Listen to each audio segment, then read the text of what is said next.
excited.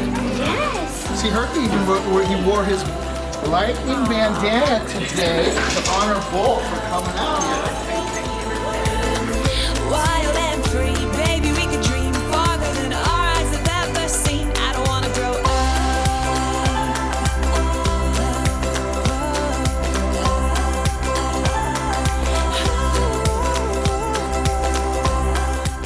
Hi, I'm Carrie Barnett. I am the Regional Manager for Puppy Raising Services with Southeastern Guide Dogs. We are here today for National Dog Day, and we were invited by Hercules, who is a therapy facility dog that was raised with Southeastern Guide Dogs. We are here with Tampa Bay Lightning and their puppy Bolt that they're raising for Southeastern Guide Dogs. This is a great moment for us to have to allow Bolt to be acclimated to crowds and to start to get used to that before the game season starts.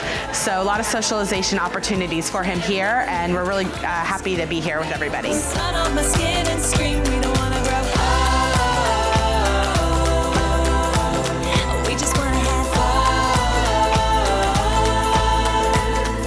Wild and Bolt, the newest member of the Tampa Bay Lightning, a 5-month-old yellow lab from Southeastern Guide Dogs. He's actually from the same school that Hercules was trained at, which is Southeastern Guide Dogs. And as you see here today, we have a number of staff and patients visiting with Bolt, and Hercules does as well. Bolt has a lot of energy, let me just say that. But him and Hercules got around tremendously.